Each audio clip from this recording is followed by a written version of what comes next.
Et on retrouve tout de suite Mélina Huette à Madrid cette fois. Bonsoir Mélina. Madrid a pris vraiment des précautions très particulières pour ce scrutin. Racontez-nous.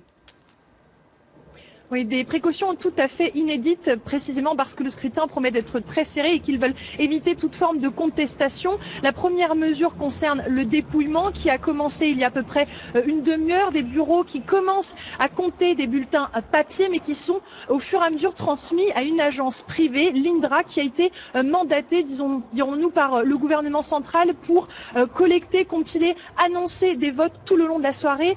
D'ici 22 heures, 80% des bulletins de vote devraient être dépouillé, mais il faudra attendre un décompte final officiel le 24 décembre qui pourra prendre jusqu'à 3 jours par la Commission électorale nationale. Et puis, il y a également une autre mesure de précaution. Et Madrid a refusé catégoriquement qu'il y ait un vote électronique ou même un procédé quelconque informatique pour éviter les attaques informatiques.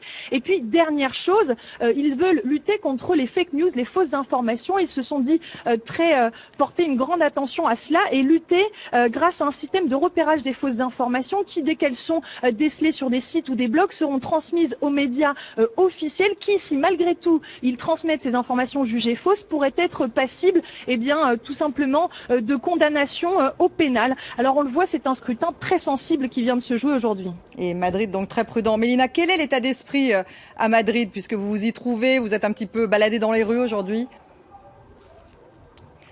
Alors il faut dire que à Madrid, ça contraste très largement avec ce qui se passe en Catalogne. Vous l'avez dit, une participation massive dans la région qui joue son avenir aujourd'hui, alors qu'à Madrid, certaines personnes que j'ai rencontrées, avec qui j'ai pu discuter aujourd'hui, avaient même tout simplement oublié qu'aujourd'hui se tenaient des élections. Il faut dire qu'elles sont particulières. Habituellement, elles ont lieu le dimanche. Ils ont donc plus le temps de s'en préoccuper, de regarder les informations. Aujourd'hui, tout le monde travaillait et le peu de gens qui s'y intéressaient m'ont dit qu'ils avaient une forme de lassitude envers ce processus, qu'ils pensaient que ces élections n'allaient pas changer grand-chose, surtout après avoir vu les derniers sondages qui donnent au coude à coude les indépendantistes et les unionistes. Il y a donc une forme de lassitude et par contre, tous sont d'accord. Ils veulent un retour à la normalité constitutionnelle.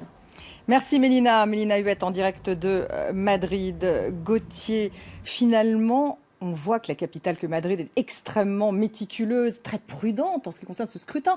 Quelque part, c'est totalement inédit ce qui se passe aujourd'hui. Oui, c'est inédit. Même ces précautions sont inédites. Bien sûr, démocratie. Mais parce que pour justement que cette élection soit inattaquable de quelque point de vue que ce soit. Juste une petite remarque préliminaire par rapport à ce qu'a dit notre invité issu du parti Junts per Catalunya tout à l'heure. Il y a un correctif que la décence nous impose d'apporter.